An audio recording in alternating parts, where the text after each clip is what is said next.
How do you rip a piece of yourself out and call it love? Emily always knew Rachel had a way of drawing people in. Her laughter could fill a room. Her pain could silence one. They were sisters, but not mirrors. Rachel was the storm, and Emily the anchor. When the call came, Emily was sorting old photographs, memories captured in light and time, moments before life decided to unravel. On the other end of the line, their mother's voice, shaking. "It's Rachel. Her kidneys are failing. Fast!" Hospitals smell like endings. Emily hated them. But there she stood, watching her younger sister hooked up to machines, her skin pale like wax paper. Rachel tried to smile, but even that felt borrowed. They said, "I need a transplant. I'm scared, Em." Emily didn't hesitate. Not because she wasn't scared, but because love doesn't always ask for permission. It just moves. Tests were run, blood drawn, weeks blurred. When the doctor confirmed she was a match, Emily cried harder than Rachel did. "Are you sure about this?" their father asked, voice low in the hospital hallway. "You don't have to." "She's my sister," Emily cut in. "I want to." The surgery came quickly, a clean extraction, a quiet sacrifice. Waking up was like surfacing from a heavy dream. Her side ached. Her mouth was dry. But her first question was, "How's Rachel?" "She's good," the nurse smiled. "Resting." The transplant was a success. Emily smiled through the morphine. She had given Rachel more than just an organ. She had given her time, a second chance, a future. But she didn't know that with it, she had also given away something else. The last thread of trust she had left. Because while Emily lay in that hospital bed, recovering from the deepest gift she could give, Rachel was already hiding a truth so devastating, it would leave Emily wishing she had never woken up. Chapter 2. After the cut, the silence. Painkillers dulled her body, but not the silence. That was sharp. Emily expected pain. She expected fatigue. What she didn't expect was the distance. Rachel didn't visit her the next day, or the day after. The nurses gave excuses. "She's resting too. The meds are strong. She'll be here soon." But Emily wasn't stupid. She knew absence when it wrapped around her like cold air. When Rachel finally walked into her hospital room, it was with flowers and a guilt-laced smile. "Hey, hero," she said softly, placing the bouquet awkwardly on the table. Emily smiled, out of reflex more than joy. You look better," she whispered. Rachel nodded. "Thanks to you." There should have been tears, a hug, a shared moment of survival. But Rachel's eyes darted away too fast. Her phone buzzed twice in her pocket, and she checked it mid-conversation. Emily noticed. She always noticed. Back home, the silence grew louder. Rachel returned to her apartment uptown, while Emily stayed with their parents for recovery. Days passed. Messages were left unread, calls unanswered. The girl Emily nearly died to save was drifting. One evening, Emily stood in front of the mirror, tracing the scar along her side. 12 stitches, skin split and sewn. And for what? A sister too busy to care? Her mother tried to soothe her. "Maybe she's overwhelmed. It's a lot, this whole process." Emily didn't say it out loud, but a new feeling began to root. Not anger, not yet. Doubt. Not in the surgery, not in the science, but in Rachel. Then came the envelope. It arrived 3 weeks after the transplant. No name, No return address, just her name, handwritten in ink that looked rushed. Inside, a printed screenshot, text messages, not hers. Emily sat down slowly. Her heart had already started racing, as if her body knew what was coming before her mind could catch up. Rachel has no idea. Unknown. Are you sure she won't find out? Rachel, not unless you tell her. She thinks I'm dying, and she offered the kidney like some saint. Her hands shook. Her stomach turned. The scar on her side, it throbbed like a warning. She stared at the paper, read it again and again. What the hell did this mean? That night, she didn't sleep. Because she wasn't just recovering from surgery anymore. She was recovering from a story she thought was true. And now, nothing made sense. Chapter 3. The Buried Lie. She gave a piece of her body. What she got back was a piece of the truth, jagged, bloody, and unfinished. Emily stared at the printout until the ink felt etched into her bones. The text messages, Rachel's words, played on a loop in her mind. She thinks I'm dying, and she offered the kidney like some saint. A cruel joke? A misunderstanding? A prank? No. Emily had read tone her whole life. Rachel's voice was there between those lines. The condescension, the manipulation, and something far worse. Calculation. She needed answers, but confrontation felt too raw, too soon. Instead, she started digging. Rachel had said the doctors gave her weeks to live, that her kidneys were shutting down completely. But Emily remembered something. The way the nephrologist hesitated when Rachel answered questions during their consultation. Small things, an uncertain timeline, blood work numbers that didn't quite match someone in total failure. So she called the hospital. "I'm sorry, Ms. Adams, but due to patient privacy..." "I donated my organ," Emily snapped. Her voice cracked, but it cut through. "I donated my organ to my sister. I'm not asking for gossip. I'm asking what the hell happened to me." After a long pause, the nurse lowered her voice. I shouldn't say this, but Rachel's kidney function was declining. Yes, stage 3B. Serious, but not immediately life-threatening. Dialysis could have worked for years." Emily stopped breathing. Stage 3B. Not stage 5. Not end of life. Not urgent transplant. Not you could die in a month. The floor under her wasn't real anymore. So, she didn't need the kidney? Emily whispered. Another pause. Then softly, "It wasn't medically urgent. Elective, maybe. Preemptive. But not required. Not yet." Emily hung up. Her hands felt foreign, like they belonged to someone else. Her scar burned under her shirt.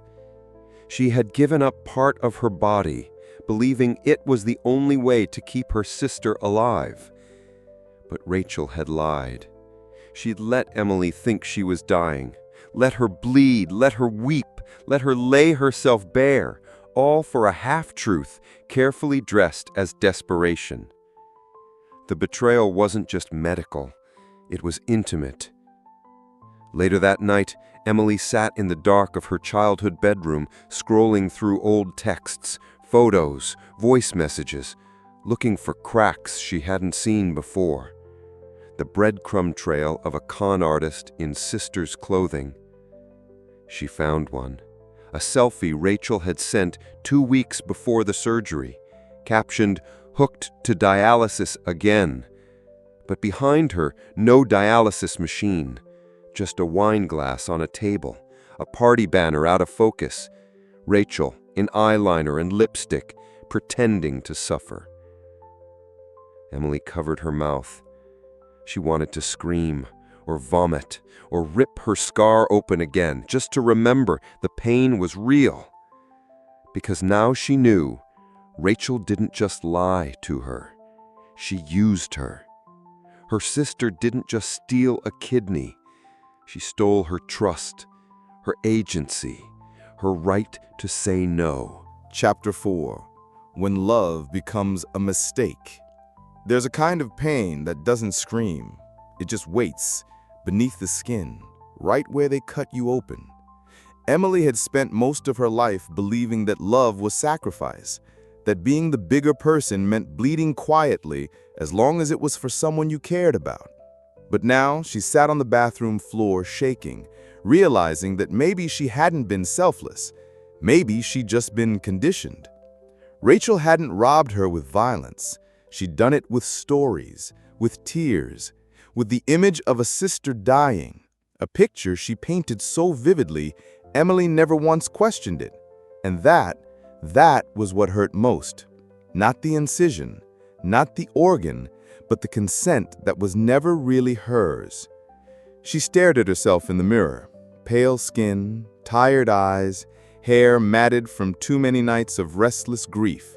She didn't look like someone who had saved a life. She looked like someone who had been gutted. It was time. She texted Rachel, "We need to talk. Tomorrow, face to face." Rachel responded an hour later, short, casual. "Sure, your place?" No apology, no concern, just the same Rachel, careless, entitled, untouched. The next day, Emily cleaned the living room like it mattered. She wasn't sure why. Maybe it was instinct. Maybe she still needed to pretend for one more hour that this wasn't about to unravel everything they once were. Rachel arrived wearing a leather jacket and a smirk. "You look awake," she said, tossing her purse on the couch. Emily didn't smile. "Sit." The silence between them wasn't unfamiliar, but this time it was armed. Emily handed Rachel the printout. "Read it." Rachel glanced at the page, then let out a breathy laugh. "Wow, you're really—" "Don't lie," Emily's voice cut through, calm but final. "I called the hospital. I know everything." Rachel blinked. Her mouth opened, closed. For a second, just a flicker, guilt showed. Then it was gone, replaced with a shrug. "Okay, yes, I exaggerated. I panicked. I didn't know how else to ask." "You didn't ask," Emily said, eyes shining with restrained fury. "You let me think you were dying. You let me believe I was your only chance to live. You looked me in the eyes, knowing I would give anything, and you took it." Rachel stood. "You're being dramatic." Emily stood. "You're a liar." The room pulsed with memories, childhood games, shared bedrooms, whispered secrets at night. All of it now felt like evidence in a trial Emily never agreed to. "You used me, Rachel. You turned my love into a weapon against me." Rachel's eyes hardened. "And what, you want the kidney back? You want to sue me? Make a scene?" Emily stared. Something in her had snapped, but not in rage, in clarity. "I want you gone." Rachel flinched. "What?" "I want you out of my life. Not because I hate you, but because I finally love myself enough to stop bleeding for people who hand me the knife." Rachel's mouth twisted, part defiance, part panic. "You're really doing this?" "I already did." Chapter 5. Forgiveness doesn't heal scars. Some betrayals don't end with a scream. They end with a silence so deep you forget what your own voice sounds like. Months passed. The scar on Emily's side faded, but never disappeared. Neither did the ache. It wasn't physical anymore. It was quieter. A reminder of everything she gave and everything she lost. People told her she was strong, brave, that she did the right thing. But they didn't know the full story. They didn't know the betrayal wasn't just about a kidney. It was about trust, consent, Love weaponized. Rachel didn't come back, not after that night. She moved cities, changed jobs, blocked Emily on social media. Their mother called occasionally, trying to mend what could no longer be stitched. "She's your sister. She made a mistake." Emily stopped answering those calls too. Because the world always wants the wounded to forgive just to keep the peace. But Emily wasn't interested in peace. She was interested in truth. And the truth was, not every act of love deserves a second chance. Some nights, Emily would trace her scar in the dark, wondering what might have happened if Rachel had simply asked honestly. If she'd said, "I'm afraid, I don't want dialysis, I want the easy way out. Will you help me?" Maybe Emily would still have said yes. Maybe not. But she would have chosen with eyes open, not blindfolded by lies. And that's what forgiveness is really about. Choice. Not a moral obligation, not a spiritual badge. A choice to release someone from your story, not out of mercy, but because they no longer deserve a place in it. One afternoon, Emily stood before a classroom, guest lecturing at a college ethics course. The topic, medical consent and the unseen layers of manipulation. She shared her story, carefully, not with names, but with truth. And when she finished, a young woman in the back raised her hand. She said, "Did you ever regret it, donating?" Emily paused. "No," she said slowly. "I regret why I did it. I regret believing the wrong person, but the act itself was still mine." The class was silent, and Emily, for the first time in a long while, felt something close to peace.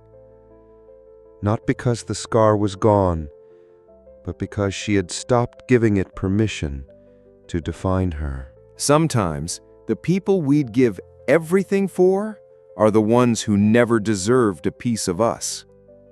Emily moved on, but not with forgetfulness.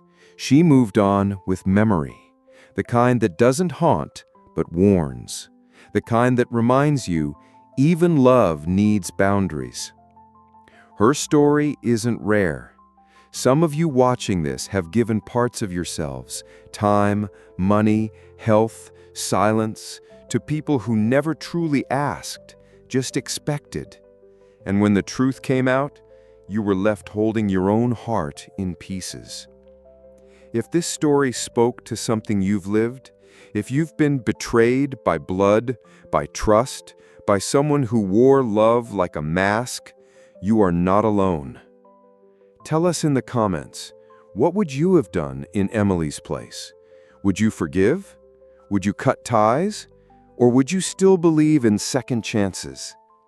We read every story, and this channel exists because some wounds deserve to be witnessed, not buried. If this story hits you deep, like it. Subscribe for more real stories that aren't afraid to look pain in the eye. And share with someone who needs to hear this. You are not wrong for walking away from someone you once would have died for. This was Betrayal and Forgiveness, where scars speak louder than apologies.